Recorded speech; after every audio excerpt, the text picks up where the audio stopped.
All right, everyone, welcome to today's episode. We're diving deep into the incredibly exciting world of DIY tutorials. Trust me, you're going to want to stick around for this one. We're talking everything from simple home decor projects that can really make any space feel like home to more complex furniture builds that will make your neighbors green with envy. Oh wow, that's super interesting. So you're saying it's more about personal expression rather than just financial savings? I mean, that's kind of mind-blowing. Can you give an example, of a project that really shows your style? Exactly. I remember a friend of mine who transformed an old wooden pallet into a rustic coffee table. She not only saved money, but created this stunning centerpiece for her living room that sparked conversations whenever guests came over. It's a conversation starter, something you just can't get from a store-bought item. That sounds fantastic. So, what are some easy projects for beginners? Can we start with anything less intimidating? Now let's kick things off with some easy projects for beginners. How about making some fantastic wall art? That's a classic. You can take some old canvas, throw on some paint, and just go wild. What do you think? It's like therapy for some people. Just splashing paint around. I guess that makes sense. So if someone isn't artistic, can they still make a cool wall art piece? Do you need to be good at painting to do that? Oh, not at all. What's great about DIY is that anyone can participate. There are tons of tutorial videos online that show simple techniques. You could even use materials like magazine cutouts or fabric scraps to create a stunning collage. Remember, it's about the process, not perfection. A perfectly imperfect piece can be just as beautiful. I love that idea. So, what about tools and materials? What do we really need to get started, or can we just wing it? Great question. Essential tools, like a quality set of screwdrivers, a hammer, and basic craft supplies are non-negotiables. It's like trying to cook a meal without the right utensils. Super frustrating. Right, so what about those power tools? Are they necessary right off the bat? Because I can totally imagine someone getting super excited and going out to buy a full workshop, but, is that overkill? It can definitely feel that way. I always recommend starting with the basics until you're more comfortable. Things like a drill and a saw can be added later on, but they would be super beneficial for bigger projects, like building a raised garden bed or custom shelves. Speaking of which, can you picture having your own garden right in your backyard? Whoa, that'd be epic. But how do you even start something like a raised garden bed? It sounds like it could be majorly complicated, right? It's actually simpler than you might think. You can start by just grabbing some lumber and figuring out the size you want. Then, you lay it all out. Positioning is super important. And here's a little tip. Don't forget about drainage. So many people overlook that, and their plants end up drowning. Makes total sense. So, what about safety tips? Do you have any must-know precautions before diving into these projects? Absolutely. Safety is key. Always wear protective gear like goggles and gloves. And if you're working with anything toxic like certain paints or stains, make sure you're in a well-ventilated area. I once, had a minor mishap with some paint fumes. Let's just say, lesson learned. Yikes. That's a rough one. So I'm hoping you could share how we can wrap this up for our listeners. What should they take away from today's episode? Definitely. I encourage everyone to start small and just give it a shot. DIY isn't just about projects, it's about cultivating a creative mindset. And I want to hear about your successes. We're thinking of setting up a platform where you can share your projects. Who knows, maybe we'll feature your amazing ideas in a future episode. Ooh, I'm super excited about that. That sounds awesome. Listeners, get ready to break out those tools and get creative. Exactly. Dive in, unleash your inner creator, and remember, it's all about the journey. Haha, yes. And I can't wait to see what everyone creates. Thanks for tuning in, everyone.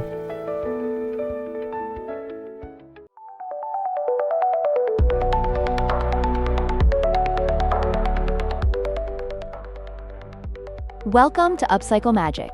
Today, we're diving deep into the art of transformation, turning trash into creative treasures. Who doesn't love the thrill of taking something old and making it fabulous again? I'll share how to transform those old jars into stunning candle holders, worn-out jeans into super stylish bags, and even plastic bottles into breathtaking decor. It's all about imagination and a few basic materials. You don't need to break the bank or invest in fancy tools. Just a spark of creativity and a passion for giving new life to old things. So stay tuned, and together, let's make the planet greener, one DIY project at a time. Wow, that sounds super exciting. I mean, old jars into candle holders? How do you even start with that? Do you, need to do a lot of prep work or something? Great question. First things first, you want to clean out those old jars. Any old jars will do. Think pasta sauce jars, pickle jars.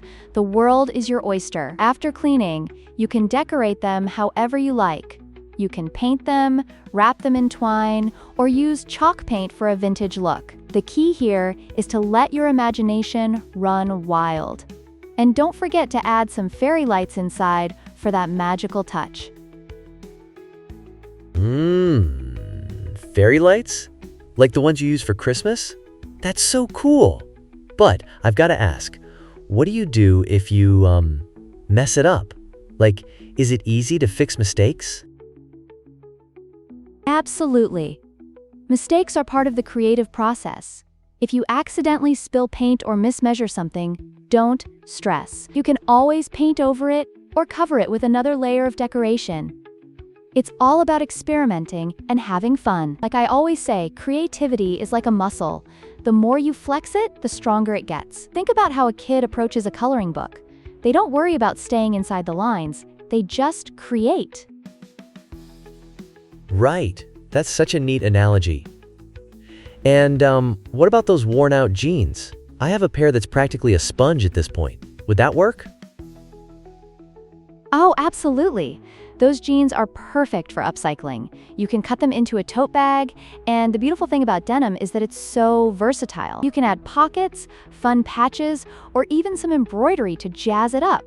Think of it as giving your jeans a second life. It's like a makeover, but for fabric. Wow, denim tote bags sounds super fashionable. Do you think, other fabrics would work too, or is denim special? I mean, wouldn't a, old shirt do the trick as well? Oh, totally. Any fabric you have lying around can work wonders. Old shirts, tablecloths, you name it. It's all about figuring out what you have and how to make it work. The world of upcycling is truly limitless. If you can envision it, you can create it. Just think about how you can mix and match patterns for something totally unique. Isn't it delightful? How each piece tells a story? That's so inspiring. I can't believe the possibilities. And, what about the plastic bottles? Do you really make them into, decor? How does that even work? Yes, plastic bottles can be so much more than just waste. You can cut them up to create hanging planters, or even turn them into beautiful flowers. Just imagine a garden filled with colorful plastic blooms swaying in the breeze. It's a fun way to express yourself and tackle the plastic problem we face today. It's like turning your trash into a personal art show. Wow, I love that. A plastic flower garden sounds fantastic. I can just see it now. But do you think it looks, cheap? Is there a way to get a classy vibe from it? Absolutely. You can paint the bottles with more sophisticated colors, like metallics or pastels.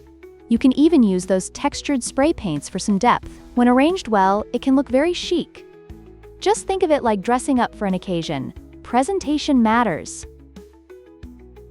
Oh man, I'm so pumped to try this. I mean, can you imagine? A classy plastic flower garden? But what's the most outrageous upcycle project you've seen? Something that totally blew your mind? Oh, There are so many. I once saw this artist turn an entire old canoe into a beautiful bench. She crafted it so perfectly that it looked like it belonged in a fancy garden. It was both a conversation piece and functional. Talk about elevating upcycling to a whole new level. It's thrilling to see how someone can take an item that's practically forgotten and create something extraordinary from it. Wow, that's incredible. I love how upcycling is not just about being sustainable, but also super creative. I can't wait to dive into my own projects. So what's next on the list for today's episode? Well, next, we'll delve into some amazing techniques on how to gather your materials for any upcycling project. Plus, I'll share some tips on how to get inspired and find the beauty in the most unexpected places. So stay with us, and let's keep this creativity flowing. Yay, let's do it!